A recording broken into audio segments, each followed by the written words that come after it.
Il est 8h40 sur Europe 1. Voici la revue de presse de ce 24 juillet avec vous, Pierre Devineau. Avec le Tour de France, et on a bouclé la grande boucle. Hommage à Froome dans l'équipe, le maître du temps. Avec l'humilité, c'est vrai que seuls ont les grands maîtres. J'aurais pu perdre le Tour dans Perre-Sourde, dans les Pyrénées, confie-t-il à Alexandre Ross.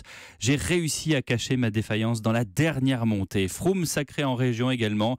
Ouest France, le Télégramme, le Républicain Lorrain, l'Alsace, l'Est républicain, certains osant le titre Froome à la puissance 4. Il est beaucoup question des APL ce matin dans vos journaux. Petite coupe, gros contre-coup, dit Libération, mettant en parallèle, comme certaines voix de l'opposition politique, d'ailleurs la diminution de ces APL et la baisse de l'ISF. Libé cite la présidente d'ATD Carmonde qui a fait le calcul pour un bénéficiaire du RSA, 472 € par mois avec les APL.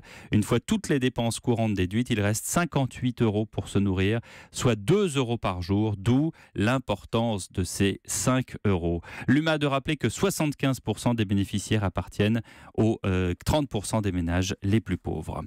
Au Royaume-Uni, la réduction des aides n'a pas eu d'impact sur les loyers, car c'est là aussi la volonté du gouvernement, arrêter la course à l'échalote au niveau immobilier. Mais un élu parisien dit alors que le gouvernement ferait mieux d'appliquer la loi sur l'encadrement des loyers. La Croix aussi revient sur le sujet avec photo d'étudiants à l'appui dans sa studette, les yeux rivés sur l'unique Velux. Dans le Figaro, l'état de grâce est déjà fini. Forte baisse, note le journal, à la fois dans les électorats de droite et de gauche. À la même époque, François Hollande était crédité de 2 points de plus, note le député socialiste Luc Carvounas.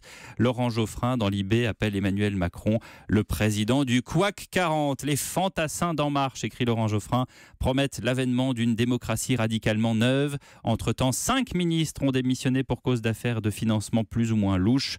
Jusqu'à présent, les boulettes gouvernementales tombaient dans les oubliettes de l'indifférence post-électorale. Mais le coup de menton au général de Villiers a mis fin à l'immunité. Emmanuel Téflon se change en Manu Militari. L'opinion n'apprécie pas.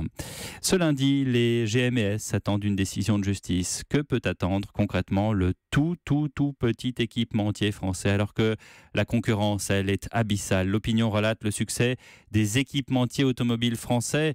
Non pas GMS, mais Valeo, Faurecia, Plastic Omnium, tous les trois ont publié des résultats en forte hausse.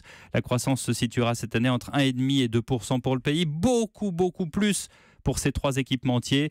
Pour Valeo, par exemple, 16% d'augmentation au premier trimestre. Le groupe possède 33 usines en Chine. Il entend réaliser plus d'un tiers de son chiffre d'affaires là-bas.